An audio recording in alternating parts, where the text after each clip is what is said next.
Hey guys, what's up? Nico again here. And in this episode, I'm talking to Koby all the way down in the down under in Australia. And we're gonna have him on here. We're gonna look at his business, and he gets into it's sim racing, right? Yeah, that's our main bread and butter. All right, so sim racing. So Koby prints these products, and he gets into that, and we'll talk about what sim racing is here in a little bit. And as always, all of Koby's links are going to be in the description below if you're on YouTube, and if you're in your favorite podcast player, it's going to be in the show notes. If you need help building your 3D printing side business, let me know in the comments down below, and we'll help you out. But for the most part, this is about Koby. So Koby, welcome to the show. Thank you. So tell us more about your background first, man. How'd you get into this? We started our own business probably about 8 years ago, 6 to 8 years ago. We were originally photography and website design. And then I started hearing more and more about this 3D printing industry. So that piqued my interest, and we looked into it and decided that was something we wanted to do. We really didn't have an idea of what we wanted to do with the printer. We sort of just knew we wanted to get into the industry, and sort of just organically went into the sim racing industry as well. Gotcha. Awesome. So explain, what is this sim racing thing? I've never heard of Okay, it. so there's a lot of guys out there that aren't happy sitting on their couch with a controller in their hand. They want to take it to the next level. So they've got the steering wheel, the pedals, the gear shifter, all that. Some even take it to next level with motion rigs and everything. And we basically cater to that with some button boxes and some sequential shifters that we make. And we've also got some other stuff coming just around the corner too, which I'm sure we'll talk about. Dude, that's awesome, man. So do you race? I do, yes. I mainly do oval stuff. I'm a massive NASCAR fan. Gotcha. So 5 million left turns is your jam, huh? Oh yeah, yeah, I love it. Awesome. So tell us a story how you got into sim racing. Well, I've always been a fan of racing car games, and I'm a big got Gran into it. Turismo fan, huge Gran Turismo fan. Yeah. I was a Forza fan back in the day, when I think Forza Horizon 3 came out, and it was based in Australia, and that really got me sort of more into doing it. And I met some friends, and then they started mentioning this other game called iRacing, and I asked about that and got told, no, it's more, you treat it more like a real life racing career than you would just, picking up the controller and having a jam with your mates. Sweet, man. So we got the rig and stuff, and yeah, I've got the virtual reality goggles now, and it's got some more stuff, more upgrades planned. It's a big rabbit hole, massive rabbit hole. I I can see that you're trying to keep yourself from just going down this rabbit hole, man. You're like, oh, I could talk about it all day. stay focused, stay focused. It cracks me up. So let's go on the business side here a little bit. How much money are you making on this business? Not enough. um, we make enough that it plus the other money I make from my other various projects, it keeps us comfortable. We're always slowly snowballing and getting more and more customers in. I'd say at the moment we're generating about 500 to 1,000 a month in profit. That's not bad, man. That's pretty legit. No, well, that's in Australian dollars too, so that's probably about 20 cents American. Kobe, you got jokes. So um so you come up with this idea, right? How did you come up with the idea? You're like, hey, let's make this stuff for racers. Um, Mainly because I hang out in Discord with other racers a lot, and and a lot of people come to me because they know I 3D print. And they're like, hey, you know what you need to make? And, we take it all on board, and we, listen to people's ideas and stuff. And then we decide which products we want to develop and go from there. Sweet, man. So how did you guys get your first clients? Um, Mainly, I joined a team with my sim racing, and we sponsored that team. And the guys in that team started coming buying stuff off me, and then they started telling their friends, and we moved from there.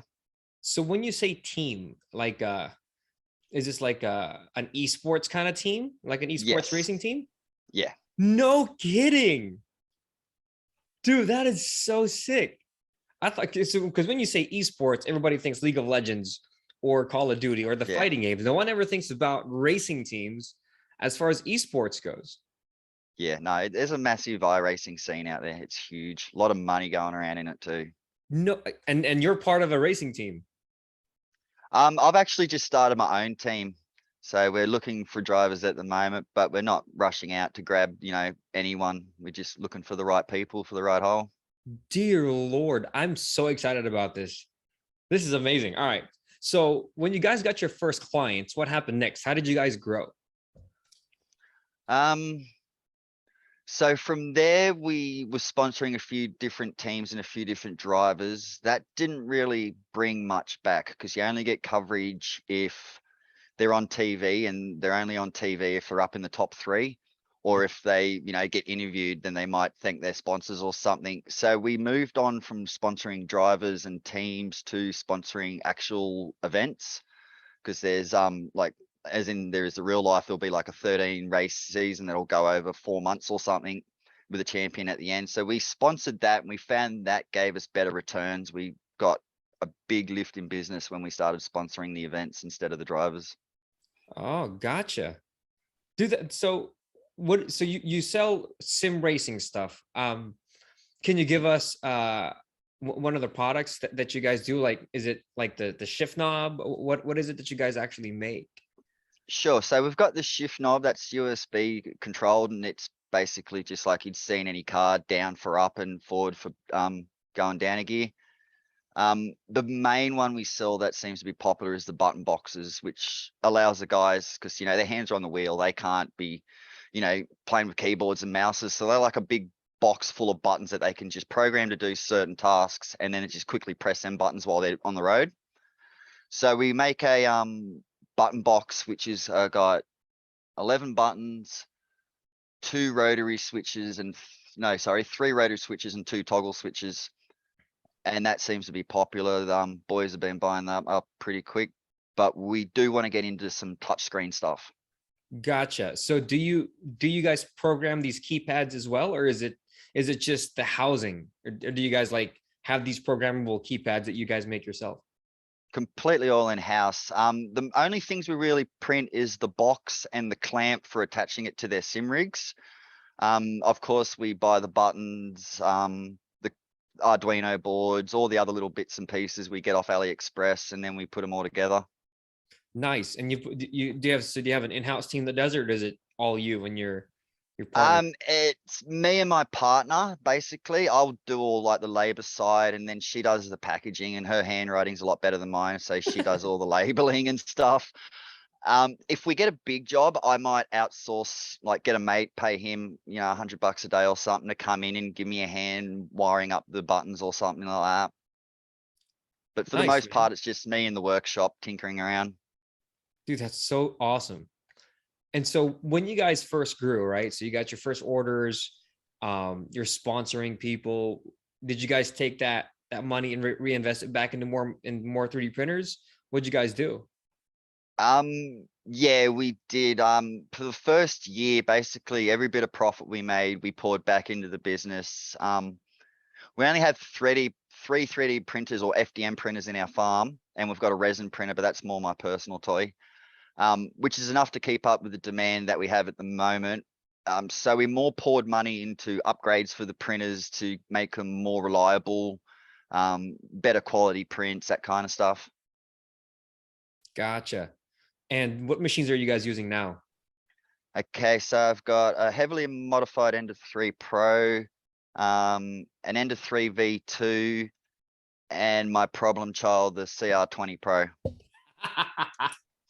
Why you guys say that, man? I'm a CR10 CR guy.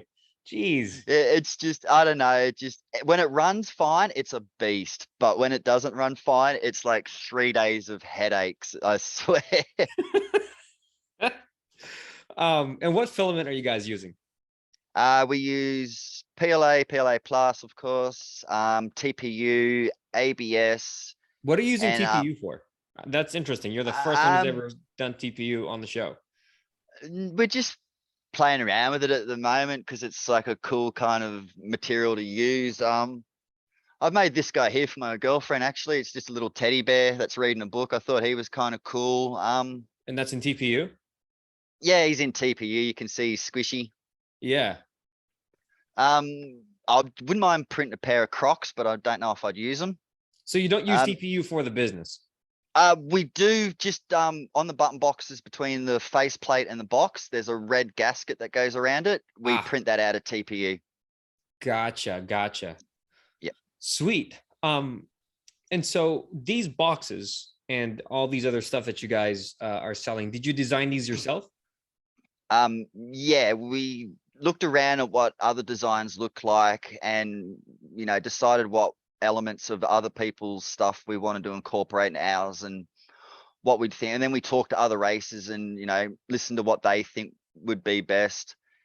And then we went from there. Pretty much, we sent one out to a guy for him to try and he gave us his input. And then he and I tested them for about 3 months. And when we thought they were ready, we announced them to the market. So what software did he use for these designs? Oh, these are plug and play. You just load up iRacing and because the Arduino that No, we no, no, no. use, For the designs for the boxes, like, did you guys use Fusion oh, 360? What would you guys use to I make them? think I used Blender. I Mm, was still learning at the time, so I was trialing a few different programs, but I think it was Blender we created it in. Blender. Blender is not really meant for those precision build boxes, but um, that's more Fusion 360. I mean, there's add-ons and plugins for Blender that you guys can use to make those, but Blender isn't really known for that. So kudos to you guys for using that.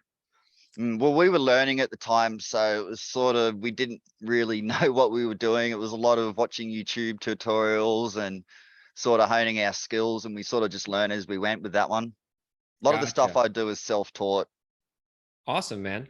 So what struggles did you have when you guys first started? Uh, our major hurdle was being in Australia. Getting good, reliable suppliers down here. Another hurdle I found when I first started out was a lot of conflicting information. Like, obviously, it's a hobby you've got to hone. It's not something you can just, unless you buy a Prusa or something, of course, it's not something you can just pull out of the box, press a button, and it runs. Um, that was our major hurdle I found is if we'd have an issue, one person would say, hey, this is what you need to do. Another person would say, no, this is what you need to do. Um, the main way we got around that was just doing a lot of little small prints and, slowly tuning in the printer till we felt it was to a standard that we could release it as a product and not just look at it and go, hey, that's kind of cool. Cool, man. So how else does a business make money aside from selling the the gearboxes and all that other stuff? We do prototype stuff. So we'll have people come to us and say, hey, I'm thinking of fitting this to my car. I don't want to spend the $2,000, $3,000 is with the part. I don't know if it's going to fit. Can you print me up a mock of it so I just can fit it and see if it'll work? We do that stuff. We have people come to us with like all types of stuff. Like at the moment, I've got a stand for a metal detector printing for a client. So when he puts his metal detector down, it won't sit in the sand.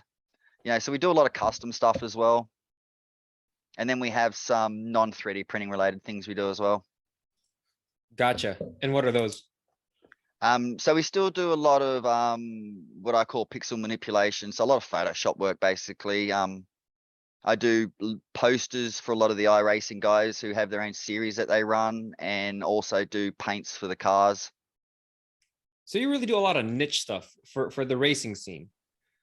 Yeah, I've pretty much I hang out in the racing scene pretty much all day because I work from home. I got my headphones on so I can talk to the boys while I'm working, and yeah, it's basically how I pick up majority of my work is just through networking.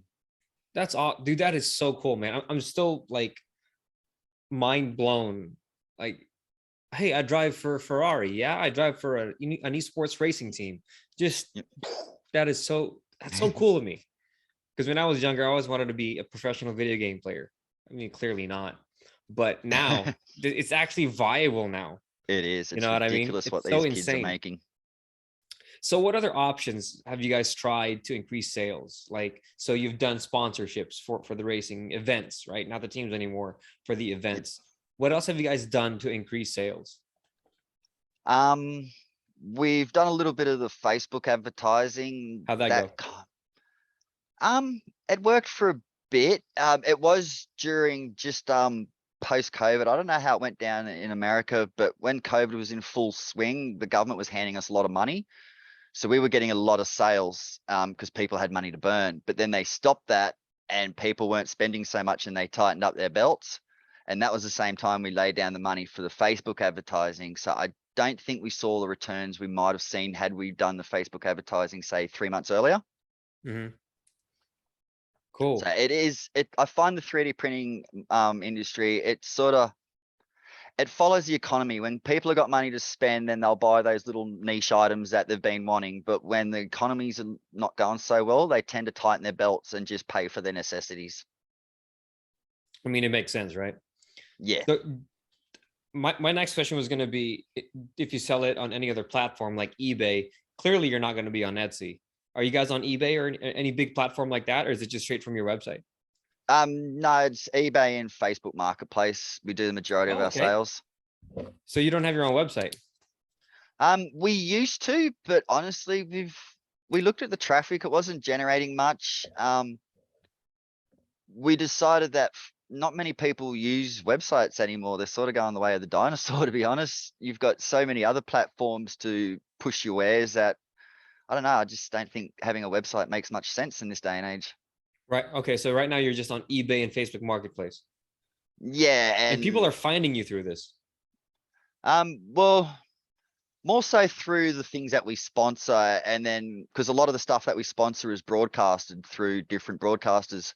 So we get shout outs on there, and my links are there in the bottom of the descriptions, and they, try and funnel people there to my, links for me. Awesome. Well, dude, so what's working today in terms of marketing? The series sponsorship, we've got the Triple Crown coming up at the moment. So it's a Daytona, and I forget what the third one is. But yeah, it's basically a digital version of the NASCAR Triple Crown. So we're sponsoring that. That's going to be a big one for us. That is so crazy, dude. That's like mind blowing. So that's it, really, man. Congratulations on your business, dude. $500 to $1,000 a month. That's nothing to scoff at. That's a car payment. Yeah. Dude, that's groceries. Yep. You know what I mean? And it's always snowballing. So one day, we might be able to buy that mansion up on the hill. Hey, one day, man. I mean, esports is growing. It's growing exponentially. The racing scene has always going to be and will always be huge. Oh yeah. My dad's loves racing games. I love racing games. My brother loves racing games. I'm a big Gran Turismo fan. I mean, if I had my own rig, definitely. So that's it for me, man. Let's wrap this up with your number one tip for anyone who wants to start their own 3D printing business. My number one tip is start small. Don't get in over your head. You want to elaborate on that? I see some people come up with business ideas and they run out and they get a business loan and it may not work out for them, and then they're stuck with this massive amount of debt. I just believe in growing organically and just getting there on your own merits, I agree. Don't do loans. There's good and bad debt. A loan like that is bad debt. Don't get into that. That's how I started. I started Nico Industries, very, very small, and you'll never know how fast these things can go. You don't need to go jump in and go big immediately. All you got to do is just go small, and I promise it'll grow. So I told everybody that if you stay to the very end, you guys will get your own product idea for your own 3D printing business. And my idea for today is action figure accessories. You know how many adults that grew up in the 90s and they're adults now? They're the ones with the money, and we all grew up with action figures, toys, GI Joes, X-Men, all these things. He-Man. You guys, these action figures, these statues, they want stuff for it. Maybe like a base or a stand, right? Or the weapons or whatever it is that Star Wars toys. There's so many things. There's so many ideas, you guys. I can't even begin to list them all down. But do those. You can get yourself a resin printer that you guys can print tiny little high detail stuff and send it over. So that's your product idea for today. Again, Koby, thanks for being here, man. Congratulations. Good luck with the team. Hope you guys win first place. We'll talk more about the racing team here, man. That's really intriguing. Maybe that'll be the bonus content. You know what? Stay tuned for the bonus content. We'll talk about racing here. So that's it for the podcast. That's it for the interview. I'll catch you guys later. That was good. Bro, okay, let's talk racing. How cool is that, bro? Yeah, I have a blast on there. It's so good. Dude, with the rigs, that is a unique freaking business, man. In the iRacing scene, there's so many venues to bring money. Like you've got guys making paints, you got guys broadcasting, guys making their own products, of course. When you say making paint, what do you mean making paint? So like you buy your car, because with iRacing, it's a subscription based thing.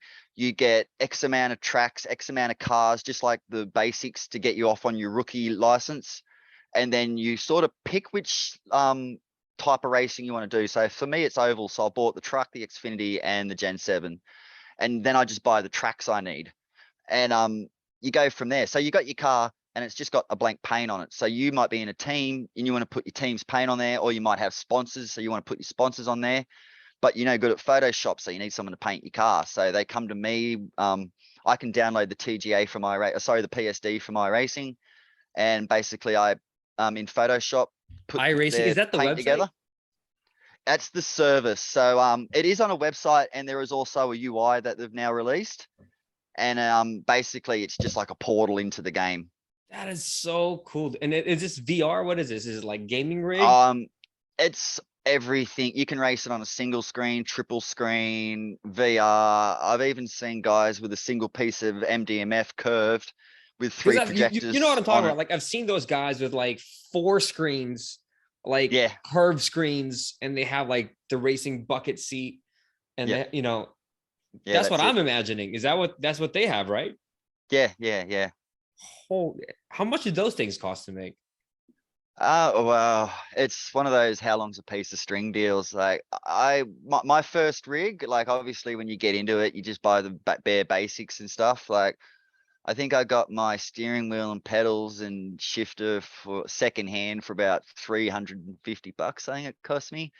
And then I went down to Bunnings, which is our local hardware store here, with a couple of $100 in my pocket, and bought a heap of wood and some paint and a heap of nails. And me and my carpenter brother-in-law put together the rig and went from there. Dude, that is so. And then obviously got the monitors and shit like that. Dude, I've got the VR, so I only run one monitor because I don't need it for racing. But my brother-in-law, he's got the 3 screens around him, which shows him the track and what he sees while he's racing. And then he's got a screen above him with all his telemetry and stuff on the screen. So do you have like F1 and stuff like that too? Yeah. There's they got the Mercedes in iRacing. They used to have the old cars, the McLaren, but they've just released the Mercedes. I mean, it's McLaren. Yeah.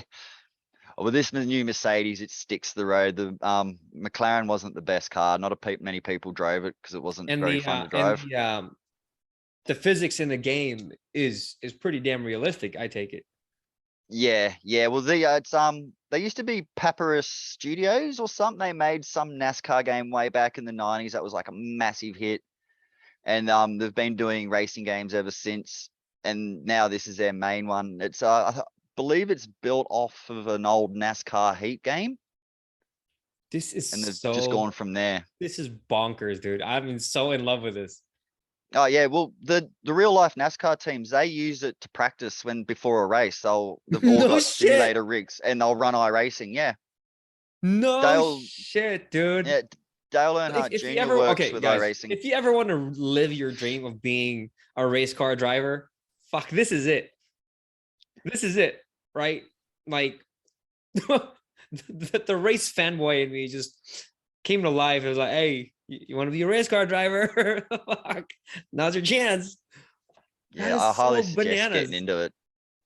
I mean, you could even just get a steering wheel and pedals and clamp it to a desk. You start off that way if you really need to do it on a budget. I guess, but dude, knowing myself, I'd have a room dedicated to it. Yeah, well, we've got a spare room now. Hook up a projector to the ceiling, and then poof, the entire room turns into the car, and you're just like, oh snap. I love the VR. Like I've tried triple monitors and stuff, and even though I take a dip in graphics quality with the VR, there's just nothing like you feel like you're sitting in the car on the track. There's nothing like it. Oh yeah, I have an Oculus upstairs, dude. Ah, You put nice. it on, it's like thunk, you're in a different world. Like, oh, Yeah. I get motion sickness because my body's like, you're not really moving. Yeah. So